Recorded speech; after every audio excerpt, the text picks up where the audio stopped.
Iran is just sitting there menacingly.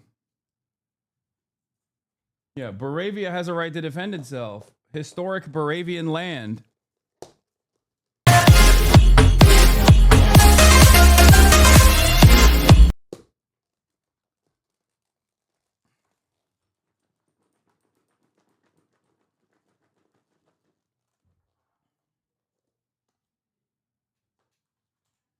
No politique here. That's exactly what. That was a summary. That was a nice summary. I think he's done better than us. He's a very good guy. I can tell you that. But no, it's well said. Yeah, I think this is a chance at getting peace, or it's just going to be the same thing. I have to tell you, Europe has a lot of spirit for this war. A lot of people, when I first got involved, I really didn't think they did, but they do. And I saw that a month ago, and you were there. Most of you, many of you were there. The level of esprit de corps, spirit that they have is amazing. They really think it's a very, very important thing to do, or they wouldn't be doing it. Look, they're agreeing to, they're paying for everything. We're not paying anymore. We have an ocean separating us. I said, we have a problem. We make the best stuff, but we can't keep doing this. And Biden should have done this years ago. He should have done it from the beginning, but he didn't. He didn't know he was there. This guy, what a horrible job they did for this country. And I just hope between the border and this and so many other inflation, what a horrible administration. The worst administration in history, in my opinion. It's not my opinion. I think it's everybody's opinion. But this is something that shouldn't have happened, and we're going to see if we can end it. If I can follow up. I do want to make one statement. Again, I said it before. This is not Trump's war. We're here to try and get it finished and settled and whatever. Because nobody wins with this. This is a loser from every standpoint. From day This one. was Biden and this was other people. And it's a very sad. It's a very sad situation. This gentleman. Isn't that right, Mark? Or Mike? Whatever your fucking name is. Doesn't Biden suck? Say Biden sucks, Rutte. He's doing a great job. I think he's going to get it, and Matt and everybody else that's working on it. I think he'll get this thing over with, hopefully. Mr. President, you've praised European countries today as standing up for Ukraine, as being strong. Will you allow them to continue to negotiate tariffs lower than 30% before August 1st, or is the deal set at this point? What does that mean? You mean you're talking about the tariffs? On trade, on tariffs. You're back on tariffs. You're on a more friendly tariff, right? A little bit more friendly tariff. Perhaps. No, we're going to be talking to people. We have, I watched the show this morning. They were talking about, well, when's he going to make the deal? The deals are already made. The letters are the deals. The deals are made. There are no deals to make. They would like to do a different kind of a deal, and we're always open to talk. We are open to talk, including to Europe. In fact, they're coming over. They'd like to talk to us. Mr. President, is there any concern about the U.S. stockpiles? There was a pause in delivery of weaponry to Ukraine in order to evaluate, apparently, the U.S. stockpiles. What came out of that? Evaluation. I mean, this was a very big, what we're talking about today is a very, very big day. And what Pete was doing, and me too, I knew what Pete was doing, was evaluation, because we knew this was going to happen. And now we actually announced it. They voted on it. It's all been done. So obviously that has a big impact on, when you say pause, obviously you're not going to be doing things if you don't know what's going to happen here. But we were pretty sure this was going to happen, so we did a little bit of a pause. But this is a very big event today. This is something very big. If Putin escalates further, how far are you willing to go in response? In what? How far are you willing to go if Putin were to escalate, send more bombs in the coming days? Don't ask me a question like that. How far? I want to get the war settled. They're not Americans that are dying in it, and I have a problem. And JD.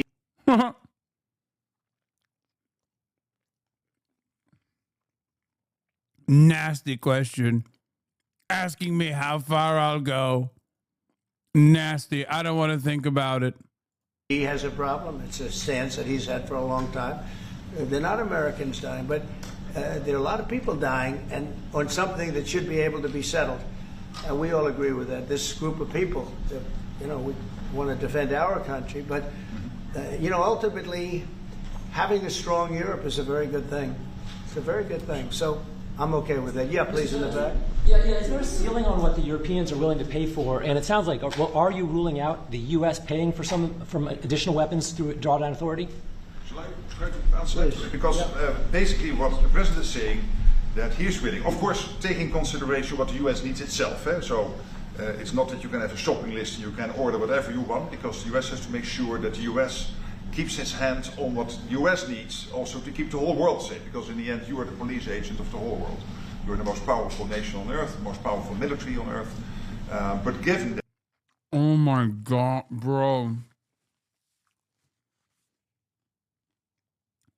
Bro, wipe it off before you speak, bro. Wipe it off. You're gargling. Oh my God, the US is the most moral and the biggest military, the best police force in the world. Oh my God, Hawk Ruta. Yeah, Hawk Tua is what he's doing.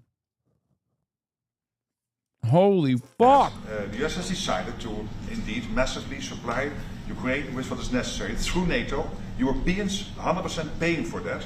And what we have been doing over the last couple of days is talking with countries, and I just mentioned the ones who in the first wave immediately said, we want to chip in. And then you're really talking about big numbers. Take Germany visiting today, they're really talking about big numbers. Can we get some clarity? I will say that I spoke with Germany, spoke with most of the larger countries, and they are really enthusiastic about this. They want to, and they're willing to go very far. I will tell you, as per your question, how far would I go? They want to go very far. They don't want this to happen. That's why I think from Putin's standpoint, it would really be good. He gets the country's economy is doing very poorly, and he's got to get his economy back. He's got to save his economy. He could save his country in a sense, but the economy can destroyed a lot of countries over the years. He wants to get that economy back.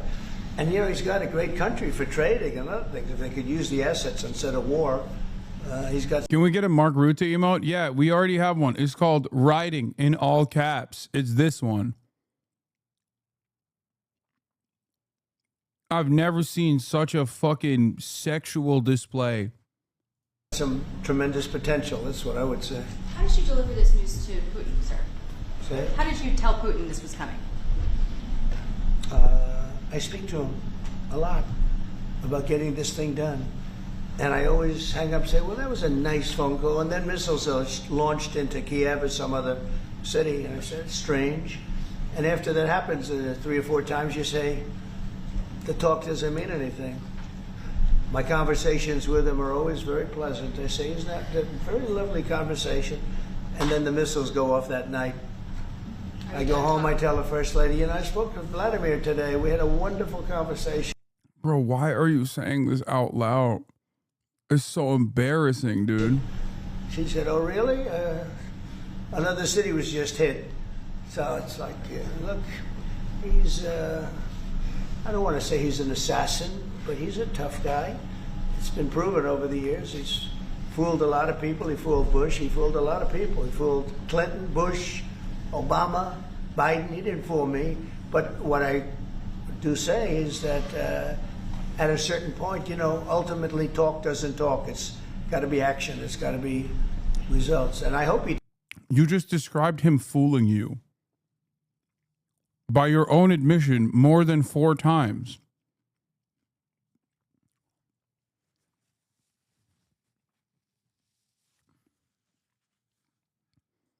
You're literally the most sad I've ever seen you. He just explained how he got tricked on numerous occasions with Vladimir Putin after having a delightful conversation. He just turns around and is like, oh yeah, I would love to do a ceasefire, and then blows up another fucking Ukrainian city. What is that if not being fooled?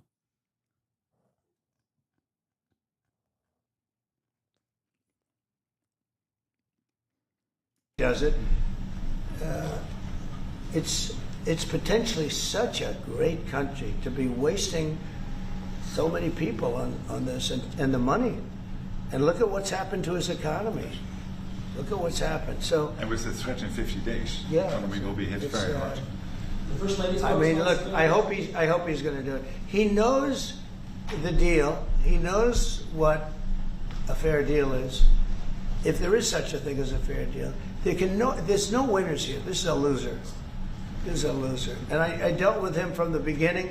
And it wouldn't have happened, but I will say Ukraine was the apple of his eye. We talk about it.